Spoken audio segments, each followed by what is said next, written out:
வணக்கம். வாங்க இன்றைக்கி உங்களுக்கு முருங்கைக்கீரை உளுத்தம் வடை செஞ்சு காட்டுறேன். ஒரு கப்பு உளுந்தை வந்து நல்லா 4-5 தடவை கழுவிக்கின்னு 2 மணி நேரம் ஊற வச்சுக்கினேன். ஊற வச்ச உளுந்தில் வந்து 2-3 தடவை கொஞ்சம் தண்ணி தெளித்து இந்த மாதிரி திக்காக நைஸாக அரைச்சிக்கினேன். அரைச்சதை வந்து ஒரு ஏனத்தில் போட்டுக்கினேன். தேவையான அளவு உப்பு, 1/4 டீஸ்பூன் வந்து பெருங்காயம் போட்டுக்கிறேன், 1/2 டீஸ்பூன் வந்து ஜீரகம் போட்டுக்கிறேன், 4 பச்சை மிளகாய் பொடியாக வெட்டி போட்டுக்கிறேன், 1 டேபிள் ஸ்பூன் இஞ்சி நறுக்கி போட்டுக்கிறேன், கொஞ்சம் கருவேப்பிலை போட்டுக்கிறேன். இதை போட்டுட்டு வந்து கொஞ்சம் நல்லா வந்து இந்த மாதிரி கலக்கி விட்டுக்கின்னு ஒரு மீடியம் சைஸ் வெங்காயத்தை வந்து கொஞ்சம் நைஸாக பொடியாக விட்டு அதையும் அதில் போட்டு நல்லா கலக்கிக்கிறேன்.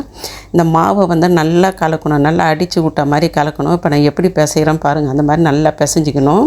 அப்போ தான் வந்து வடை நல்லா இருக்கும். இல்லைனா வந்து சும்மா கையில் சும்மா இப்படி பிசைஞ்சு போட்டாக்கா அடைஞ்ச மாதிரி இருக்கும், வடை வந்து நல்லா இருக்காது. இந்த மாதிரி மாவை வந்து நல்லா அடித்து பிசைஞ்சிக்குங்க. இப்போ பிசைஞ்சு வச்சுக்கிட்டு இப்போ வந்து தேவையான அளவு வந்து முருங்கைக்கீரை போட்டுக்கிறேன்.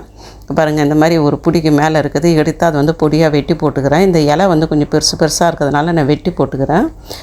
உங்களுக்கு கொழுந்து கீரையாக இருந்தாக்கா நீங்கள் அப்படியே முழுசாக போட்டுக்குங்க. இந்த வடைக்கு எந்த கீரை வேணாலும் போடலாம். இப்போ என்கிட்ட முருங்கைக்கீரை இருக்கிறதுனால நான் முருங்கைக்கீரை போட்டு செஞ்சு காட்டுறேன். ரொம்ப நல்லாயிருக்கும் முருங்கைக்கீரை போட்டு செஞ்சாலும். இதை நல்லா நைஸாக வெட்டிக்கின்னு அந்த வெட்டின அந்த முருங்கைக்கீரையை வந்து அந்த மாவில் போட்டுக்கிட்டு மறுபடியும் முன்ன பிசைஞ்ச மாதிரியே நல்லா மாவு வந்து பிசைஞ்சிக்கிறேன்.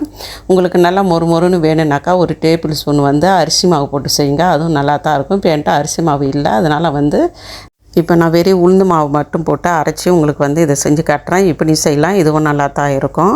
இப்போ வந்து பிசைஞ்சு முடிச்சுட்டு இப்போ வானல் அடுப்பில் வச்சுட்டு தேவையான அளவு எண்ணெய் ஊற்றிக்கிட்டு இந்த மாதிரி வந்து மாவை வந்து உருண்டையாக பிடிச்சி இந்த மாதிரி தட்டையாக செஞ்சு பத்தல் போட்டு செஞ்சுக்கோங்க. ஒரு தடவை வந்து நீங்கள் வடை பிடிக்கக்குள்ளே ஒரு கிண்ணத்தில் தண்ணி பக்கத்தில் வச்சிங்கன்னா அதை இந்த மாதிரி கையை நனைச்சிக்கிட்டு ஒரு உருண்டையாக எடுக்கணும். அந்த மாவில் வந்து இந்த மாதிரி உருண்டை உங்களுக்கு எந்த சைஸ் அளவு வேணுமோ அந்த அளவுக்கு வந்து ஒரு உருண்டை எடுத்து கையில் தட்டி இந்த மாதிரி நடுவில் ஒரு பத்தல் போட்டு போடுங்க.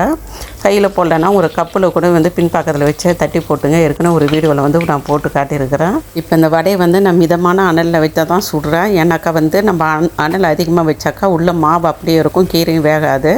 அதனால் அனலை குறைச்சி தான் செய்கிறேன். இப்போ வந்து 2 பக்கமும் அந்த வடையை வந்து பெரட்டி போட்டு இருந்த மாவு எல்லாத்தையும் வந்து இப்போ நான் சுட்டு எடுத்துட்டேன். இப்போ முருங்கைக்கீரை உளுத்த வடை எவ்வளோ அருமையாக இருக்குதுன்னு பாருங்கள். இப்போ இந்த வடையை வந்து நான் இப்போ இப்படி புட்டு காட்டுறேன், சாப்பிட்டு காட்டுறேன், எவ்வளோ மொரன்னு இருக்குதுன்னு சொல்லிட்டு நீங்களே பாருங்கள்.